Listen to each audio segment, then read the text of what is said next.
Hi, my name's Cathryn. Those of you who watched the live event of Weekend Lit Chat Othello Subject Knowledge may have noticed that mine was a little bit disrupted by my delightful small human. So I am re-recording for you my presentation just so that it is a bit more coherent.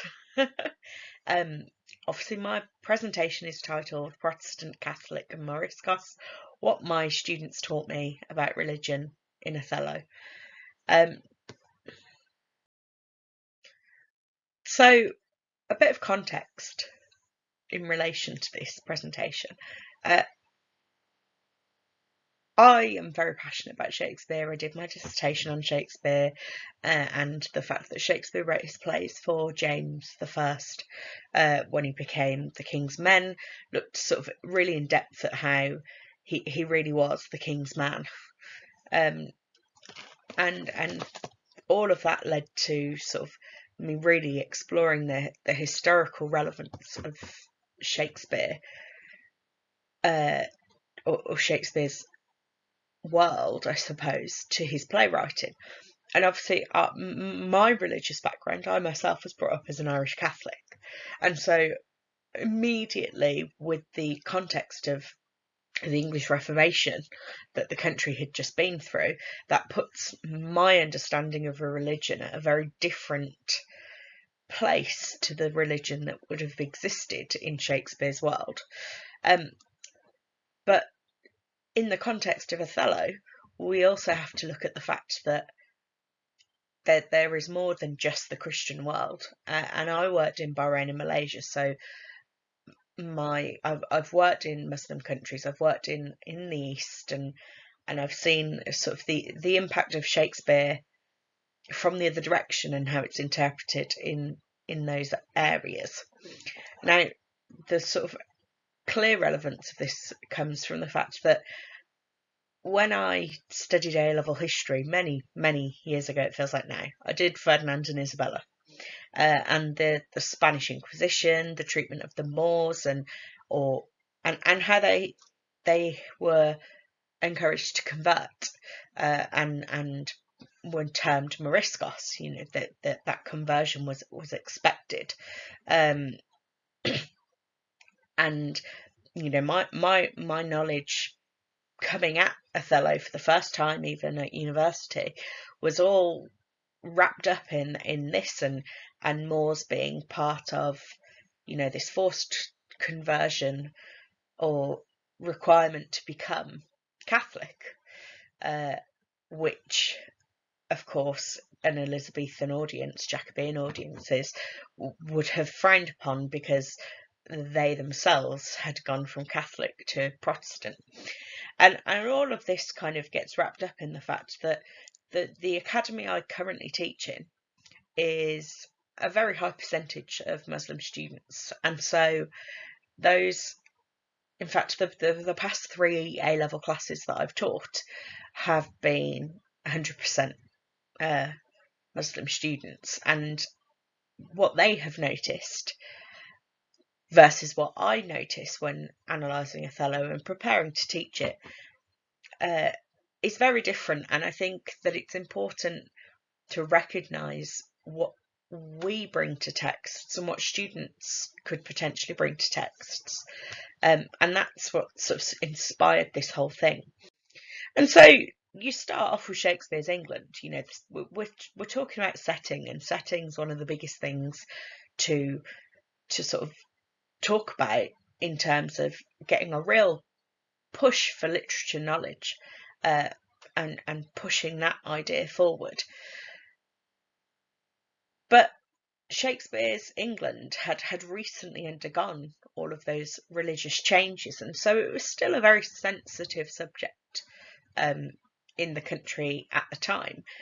And so by setting the play, at least for the first act, in Venice and Venetian colonies, Shakespeare's immediately creating a degree of separation between himself and any comments made about the nature of religion within any of the characters. And this sort of degrees of separation goes even further when we're looking at Othello as a Moor or Moriscos, and converted Muslims in 15th century were known as, sorry, 16th century, that's a mistake there, were known as Moriscos. And so, oh no, maybe it's not a mistake. See, I'm doing a recording, and even then I'm second guessing myself. But quickly whilst the small human's asleep, so that you get something more coherent. And so Othello and his identity, we've got 3 degrees of separation, but his conversion from Islam to Catholicism or Christianity can almost be seen to mirror what many of Shakespeare's contemporaries may have gone through, or still were going through, in terms of the conversion from Catholicism to Protestantism, because it was a decree by a king because he wanted to marry someone different, he wanted to divorce. And it's so that straight away you can see the parallels between Othello's inner conflict as part of his identity and the identities of Shakespeare's audience. So as we're sort of looking at, it's very easy to frame the play in its Christian context. As I said, you have Othello being referred to as the devil throughout, and obviously the devil being symbolism for sin and for the other, and the bad person, the bad thing. You know, Iago sets up at the very start the fact that when talking to Brabantio, the devil will make a grandsire of you. You know, he is playing on that concept of otherness, and then the fact that it's his wife Amelia who, at the other end of the play, really emphasizes that he is the blacker devil. I think it's a real interesting way for Shakespeare to bookend some of the Christian views of Othello as a character, especially when it's coming from Iago initially, who really is the villain of the play, who really would be the one who commits the worst sins.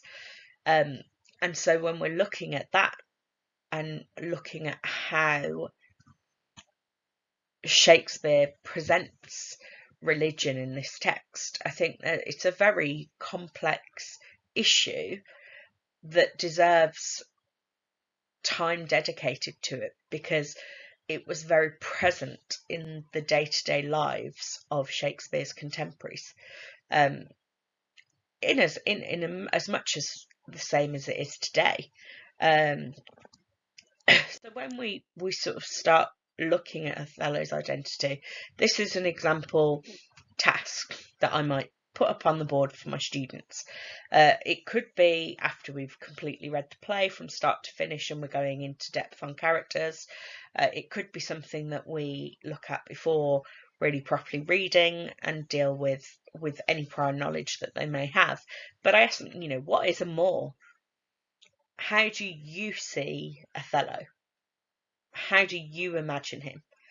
And, you know, very often we get black African, you know, we're told he's the Moor of Venice, but what would that actually mean? What's a Moor? Where, you know, what does Venice mean to a Jacobean audience? And it always kind of starts to raise some interesting questions about their response to Othello as a character and his identity and who he is from the very beginning, particularly in my school and my context, because we have many students who have come from other countries, or we have many students with English as an additional language, and so we're sort of tapping into that question of who are you straight away, and they start to reflect on their own understanding of this. And so we move on to the fact that, the subtitle of the play is The Moor of Venice. So what's a Moor? Is a real crucial point of this entire tragedy, because if it just said Othello, would the fact that Moor is used as a derogatory term at times, particularly at the end where they only seem to refer to him as the Moor, almost indicating his outsider status.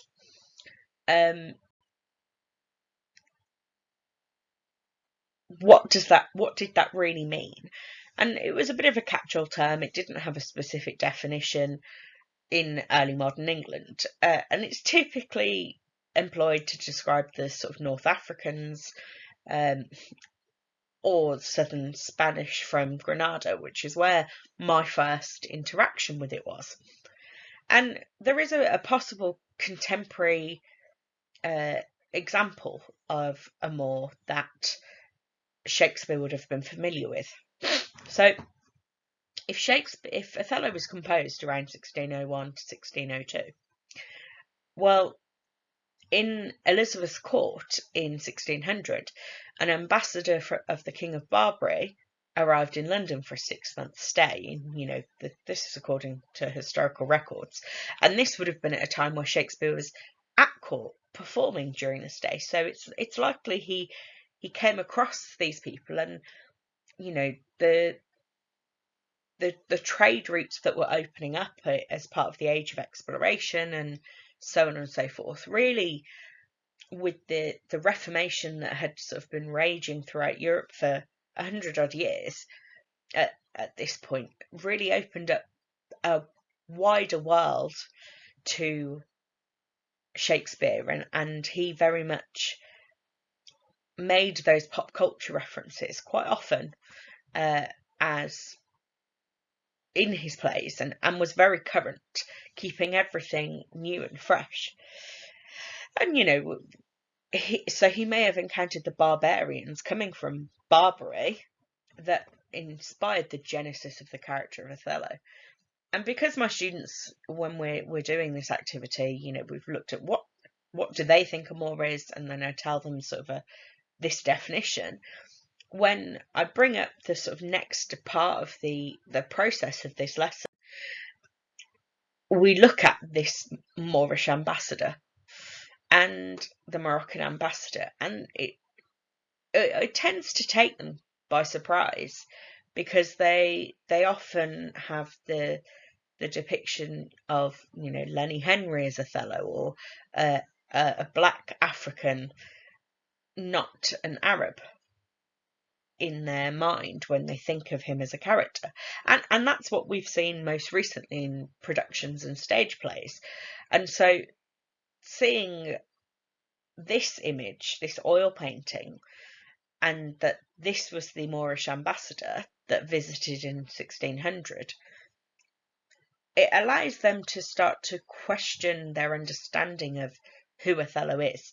And I think it's really interesting because they then start to see themselves reflected more in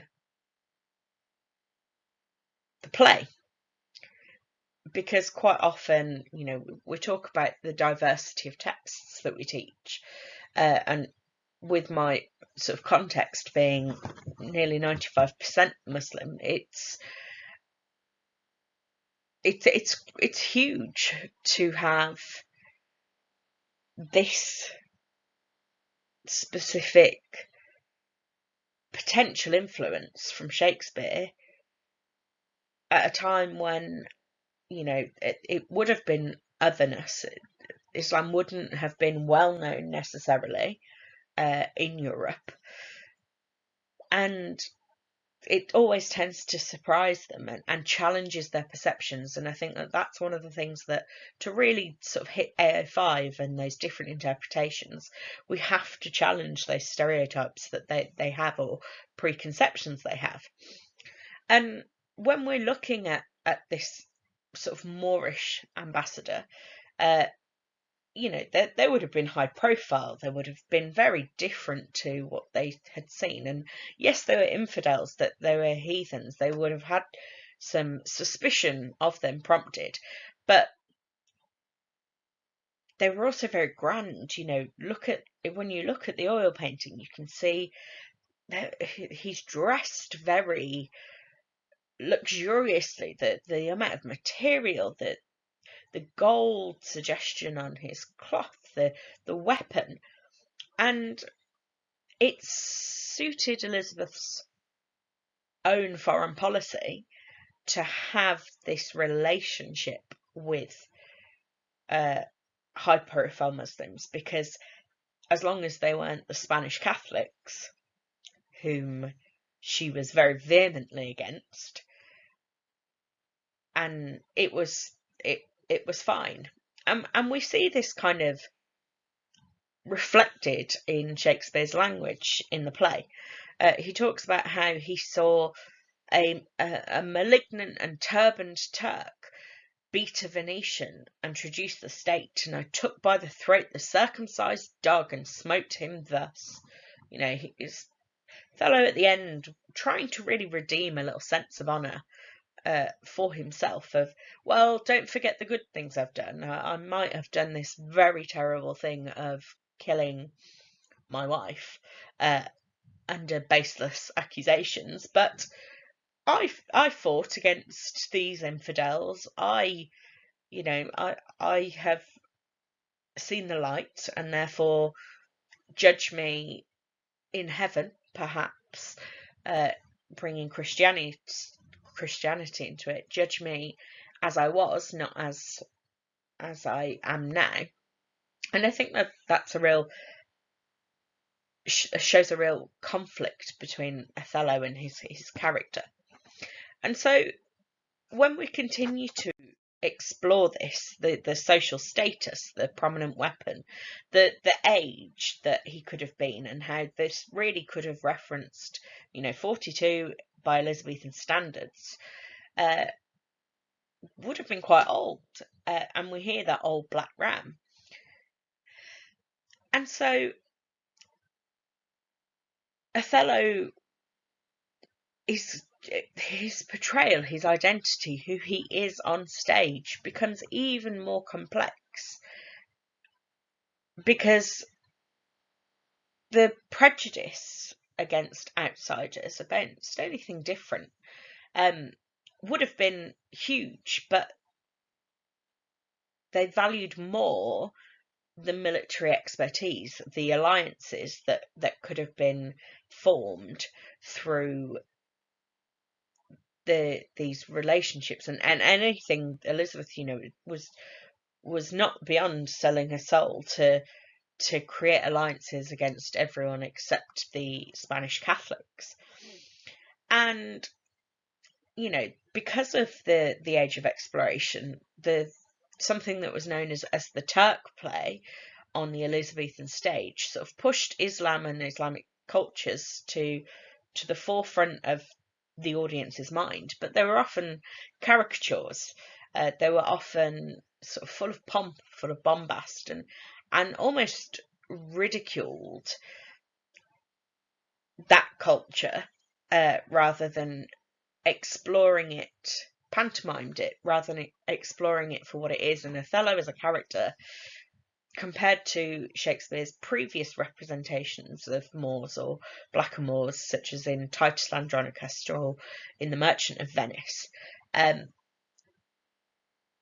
Othello is much more nuanced, much more human, much more relatable, I suppose, to his audience. It wasn't quite as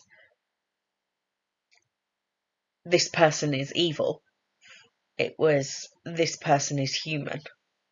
And I think that's a really interesting concept to consider when looking at Othello's identity.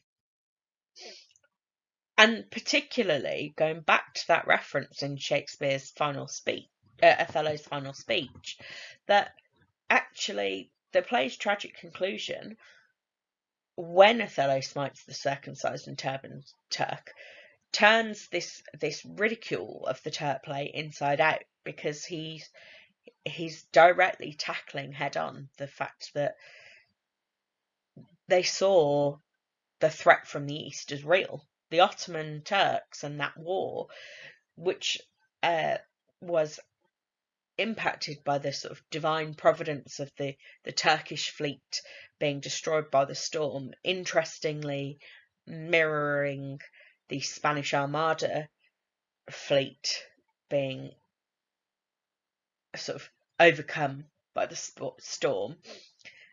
So the parallels between what's happening in Shakespeare's world and what's happening in the world of Othello in relation to these religious conflicts are very much present, but it's enough degrees of separation that there is no overt criticism of the crown, which just wouldn't have been acceptable.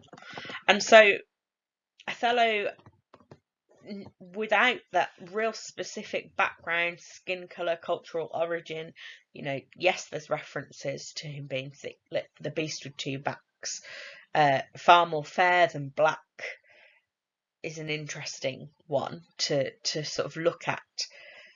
He is first and more. That's the term we are given by Shakespeare throughout the whole play to refer to Othello. And then second, there's the references to Islam. He talks about his Egyptian culture and background coming from Mauritania or Morocco. And then a Christian, and that we know this from Iago talking about Othello's baptism. Even Othello asks, "Are we turned Turk?" And when he asks that, it's like him turning around and saying, "Okay, are we converting? Are we becoming Islamic?" Is almost the implication of that statement, which is ironic because it's the exact opposite of what Othello would have done. Because what the Venetians feared the most was an Ottoman Turk. And they were the biggest threat to their power. Cyprus, which the audience would have known was won by the Turks sort of 30 years before this. This had all already happened, and so why choose these locations? Why choose these religious references? What is he really commenting on? And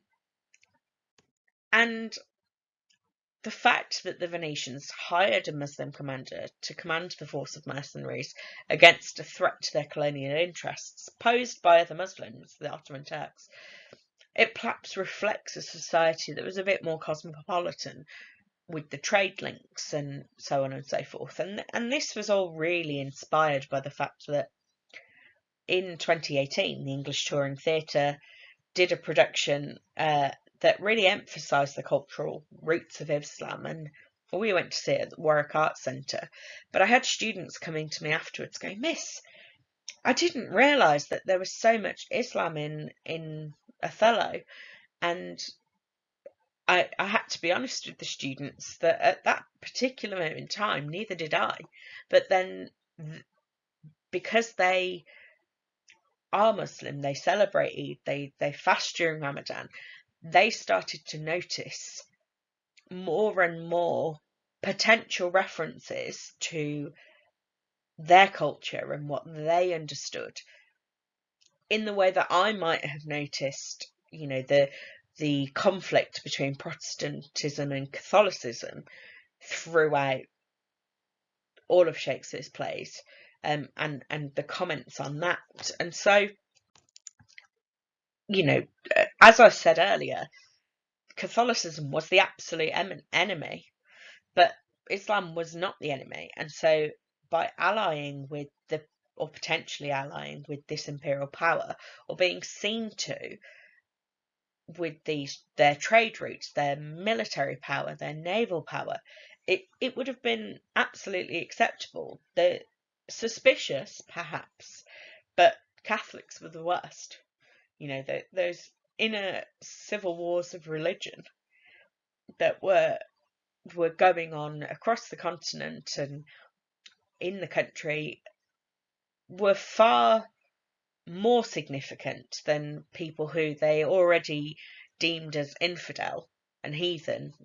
Being Catholic was perhaps worse because they fundamentally believed in very similar things, but the Catholics represented the corruption and sort of the downfall of a religion that they were quite passionate about. And we have to remember that Shakespeare's society, religion was so much more important than it is today. It governed everything.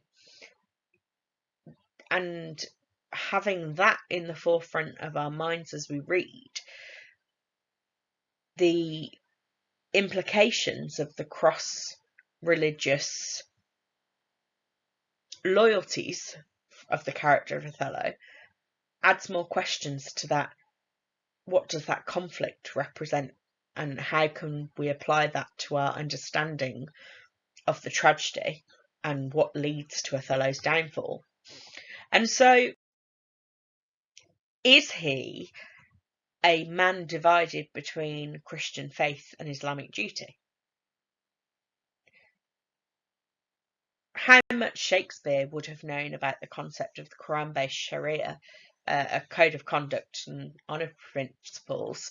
Well, we don't know. He obviously would have had interactions, or at least seen the Turkish the delegation of the Barbary ambassadors, and that would have been hugely sort of significant. But what we definitely, and how much he was able to read, he's clearly shown he's a very learned man with his constant, as I said earlier, pop culture references to things.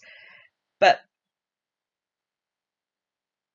Iago at the start refers to by Janus, and we see his duplicity, his two faces, his public and private. But Othello arguably also has that same public and private persona. He is meant to be a Christian convert, and we see him often put that idea forward, particularly when he says, "Are we turned Turk?" Using "we" to discuss the brawl that's happening with Cassio, and after the sort of banter on the beach, as Cathryn put it. Othello has that private, there's the accusations of the paganism and the witchcraft and the magic and the otherness of religion from Brabantio very early on, but we see it again in Act 3 when Othello starts talking about the fact that the handkerchief was given to his mother by an Egyptian, and so we're brought back to those cultural roots that could be based within Islam, and therefore their ways of life and their codes and what they understood and believed suddenly become so much more important to this play than perhaps you would have first anticipated. And one of the things that my students really sort of honed in on was that there's a lot. The moon is a very important symbol in Islam. It's how their calendar works. They work on the sightings of the moon, and in Shakespeare, very often light is representative of heaven and goodness, and hell is represented by the darkness. But the moon's an interesting one because although it appears at night, it's also a source of light. And we look at these two quotations. Othello says, "Methinks it should now a huge eclipse of sun and moon, and that the affrighted globe should yawn at alteration."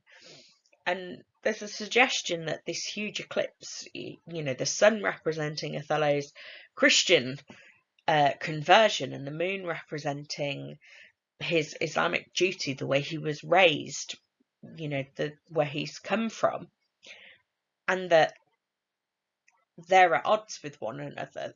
An eclipse, both the sun and the moon are meant to be a form of light, and yet when they are brought together, they are the opposite. They symbolize almost darkness. And is it that because Othello is divided between these two different identities, that's what ultimately leads to his downfall? He talks about, it is the very error of the moon. She comes more nearer the earth than she was wont, and makes men mad. So is Othello saying that he cannot keep away his heritage, his upbringing, his fundamentally who he was raised to be? Because if I take myself as an example, I was raised Irish Catholic, but I currently wouldn't class myself as practicing a religion. However, I still can't get away from the fact that I was raised an Irish Catholic, and I feel that when I hear things and my associations with, songs that would be sung in primary school and so on and so forth. And so I think that looking at motifs such as the moon throughout and what it represents could provide an interesting avenue into Othello's inner conflict and who Othello as a character really is. But there's also this question of honour. And he's called the valiant Moor, the honourable Othello, all the way through. But as Othello confronts what he's done, the murder of his wife was with his bare hands as a consequence of her adultery. This brings that question of the Sharia honor code. He is a citizen in a Christian society. Venice would have been Catholic. It's the center of, it's part of Italy. The Pope was still resident in Rome at the time. It would have had a huge influence on all of their city-states. And there's this reference to thou dost stone my heart, which, arguably, depending on how well versed Shakespeare was in different cultures, there was a potential referencing to traditional stoning of adulterers, and that can also be seen in the Old Testament, the Christian Bible. So all of those ideas, those basics are there, and we need to remember that all of these religions have the same fundamental base origins, Islam, Judaism, Christianity. And so the question becomes, but is it a question of honour? Would the society not approve of his code? Now, I am not an expert in Islam. As I said, I work in a Muslim context. I've lived in Muslim countries, and so perhaps more than the average person, I'd be confident talking about it. But from my understanding, and I may be wrong, and I'm more than happy to be corrected, there are the Sharia courts sort of make these judgments, and they will sort of, it's in accordance with their holy books and their texts and their hadiths and what is right and proper. But in the absence of those in a Christian society, you can take it upon yourself, and that's arguably what Othello does. He takes it upon himself to sort of avenge his own honour in that moment with Desdemona. And he talks about the honourable murderer because he feels he perhaps did the right thing. And does honour outlive honesty? Well, that's an interesting question, because Iago lied, and we know he lied, and the audience is well aware that none of this is honourable. But it goes down to that question of motive. For naught I didn't hate, but all in honour. So Othello, in his sort of beseechment of people at the end of Act 5, saying, remember me as I was, not as I am, I loved not wisely but too well, he really pulls on this, I am honourable, like I've made a mistake. But it under Christian society, it's not honourable. He's committed murder. One of the 10 Commandments is, thou shalt not sin. Thou shalt not commit murder. Thou shalt not commit adultery. There are many different sort of approaches to that one, and so almost at the end, Othello's identity is so confused that inevitably he's going to lead to his own downfall, because he can't keep the moral code of any of the societies, whether it's the Christian one he lives in or the Muslim one he grew up in, or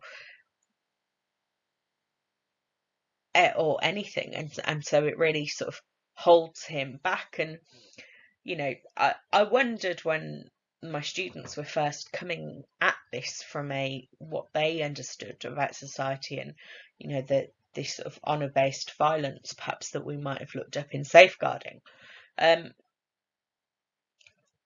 I thought, well, is that a bit of a stretch? But when I looked back at the assessment objectives, and I think that when we come to our students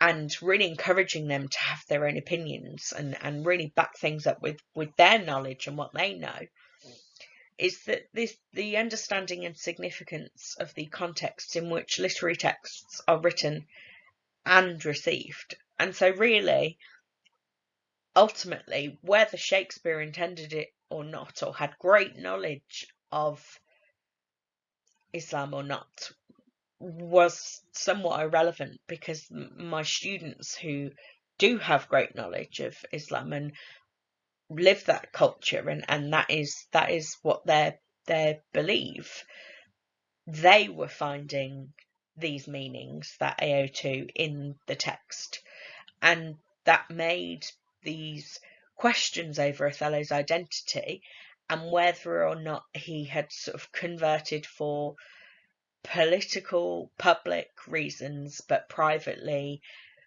held the same values and beliefs that he had previously, in the similar way to the fact that there are suggestions that many of Shakespeare's contemporaries openly converted to Protestantism but had Catholic weddings, for example, or had kept symbols of Catholicism well hidden in their houses.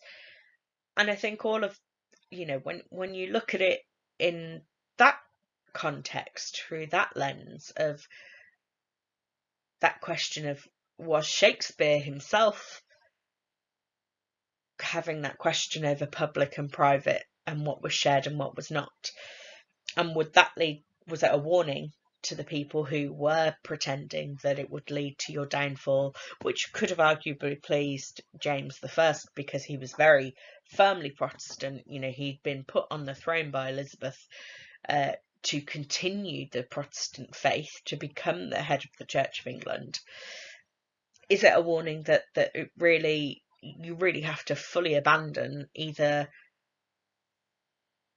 all of who you are or who you were to become the new you, or if you have to stay as the same person, or if you want the dangers of staying as the same person and presenting two different faces? And that thread can be followed through not only to Othello's identity, but to Iago's, to Emilia's, to Desdemona's.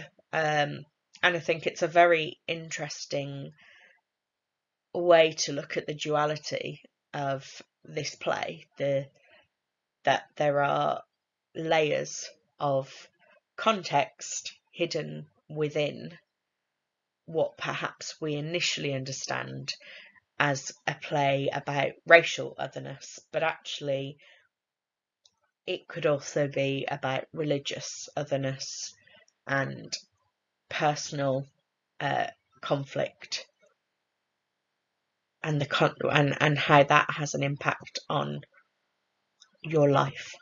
So I hope this was useful. Apologies to those that watched the original rushed version, but hopefully this sort of fleshed out proper one, which I didn't realise was quite as long as it is, has been more useful, and you can sort of make use of this going forward.